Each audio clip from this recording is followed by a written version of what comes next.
இன்றைய நற்செய்தி லூக்கா எழுதிய தூய நற்செய்தியிலிருந்து வாசகம். ஆண்டவரே, மாட்சி உமக்கே. 4ஆம் அதிகாரம், இறை வார்த்தைகள் 24 முதல் 30 முடிய.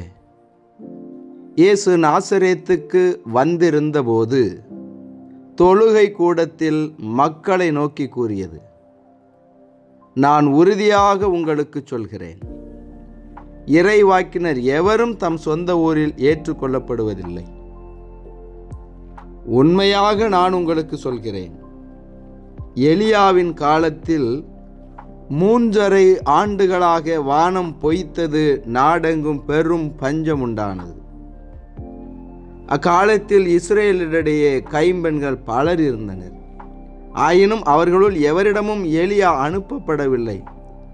சீதோனைச் சேர்ந்த சாரிபாத்தில் வாழ்ந்த ஒரு கைம்பெண்ணிடமே அனுப்பப்பட்டார்.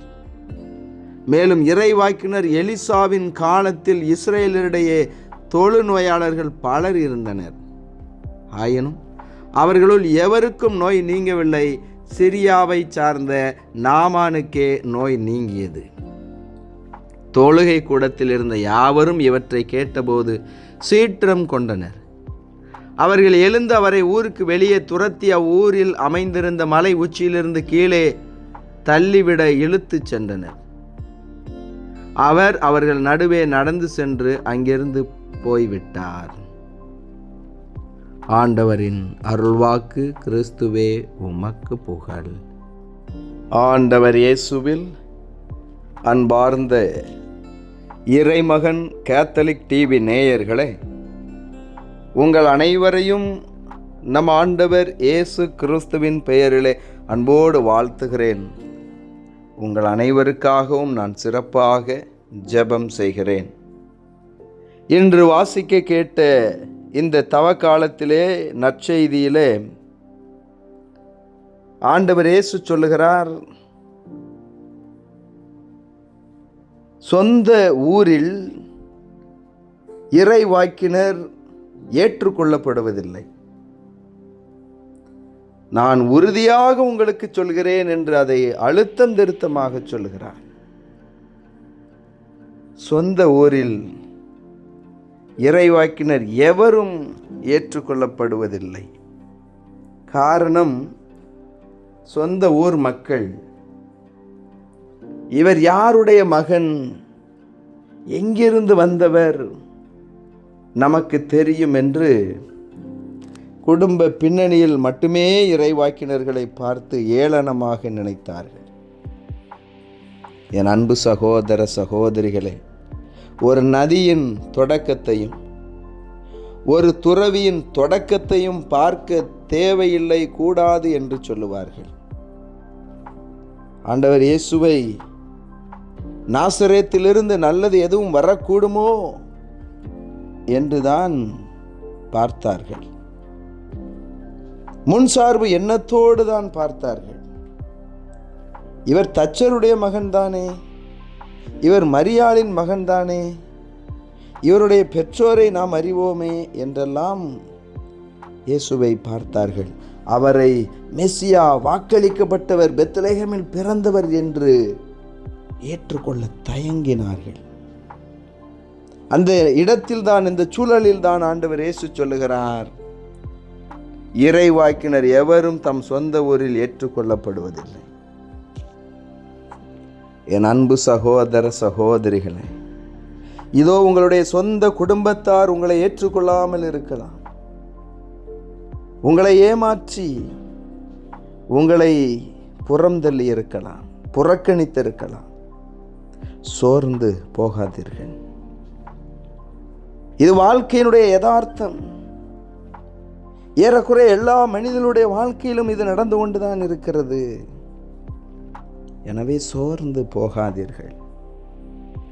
இயேசுவுக்கே சொந்த ஊரில் மதிப்பு இல்லை என்று சொன்னால் நமக்கெல்லாம் எப்படி மதிப்பு இருக்கும்? சொந்த ஊர், சொந்த வேலைத்தலம், சொந்த குடும்பம், இப்படியாய் நம்முடைய சொந்தங்கள் பல நேரங்களிலே நம்மை ஏற்றுக்கொள்வதில்லை. இதோ இந்த தவ காலத்திலே நாம் அப்படி யாரையாவது ஏற்றுக்கொள்ளாமல் முன்சார்பு எண்ணத்தோடு தீர்ப்பிட்டு இருக்கிறோம் என்று சொன்னால் ஆண்டவரிடத்திலே மன்னிப்பு கேட்போம். ஆம் அன்பு சகோதர சகோதரிகளே, கடவுள் ஒவ்வொரு மனிதனுக்கும் ஒவ்வொரு வாய்ப்புகளை கொடுத்து கொண்டே இருக்கின்றார். நாம் முன்சார்பு எண்ணங்கள், தேவையில்லாத கவலைகள் எல்லாவற்றையும் எடுத்து எறிந்து விடுவோம். ஆம் அன்பு சகோதர சகோதரிகளே, இந்த உலகம் பல நேரங்களில் நம்மை வெறுத்து ஒதுக்கும், நம்மை கண்டுகொள்ளாமல் இருக்கும். இதெல்லாம் வாழ்க்கையின் யதார்த்தங்கள். கடந்து செல்வோம். ஆண்டவருடைய திட்டம் மேலானது. உங்களுக்கென்று ஆண்டவர் ஒரு பெரிய திட்டத்தை வைத்திருக்கிறார். ஆம் அன்பு சகோதர சகோதரிகளே, அவர் உங்களை ஏற்றுக்கொள்வார். இந்த உலகம் மனிதர்கள் போல உங்களை அவர் தீர்ப்பிடுவதில்லை. ஆண்டவருக்காக நாம் செய்யக்கூடிய ஒவ்வொரு காரியத்தையும் அவர் பார்த்து கொண்டிருக்கிறார். எனவே என் அன்பு சகோதர சகோதரிகளே, நீங்களும் எவரையும் தீர்ப்பிடாதீர்கள், ஏளனமாய் பார்க்காதீர்கள். இவரை தெரியாதா, இவருடைய பெற்றோரை தெரியாதா, இவருடைய குடும்பத்தை தெரியாதா? பல நேரங்களிலே நாம் மனிதர்களை முன்சார்பு எண்ணத்தோடு பார்த்து தீர்ப்பிடுகிறோம். கட்டுவோர் புறக்கணித்த கல்லே கட்டிடத்தின் மூளைக்குள் ஆயிற்று என்று இருக்கக்கூடிய இவ்வுடைய வசனத்தை போல இந்த உலகம் உங்களை ஏற்றுக்கொள்ளாமல் இருக்கலாம், உங்களுடைய உறவுகள், உங்களுடைய நண்பர்கள். ஆனால் ஆண்டவர் உங்களை மூளைக்கல்லாக உயர்த்துவார். அதே வேளையில் என் அன்பு சகோதர சகோதரிகளே, உங்கள் சொந்த ஊர் பிள்ளைகளை நீங்கள் அங்கீகரிக்க அழைக்கப்படுகிறீர்கள், அவர்களை உற்சாகப்படுத்த அழைக்கப்படுகிறீர்கள். ஆம் அன்பு சகோதர சகோதரிகளே, இதோ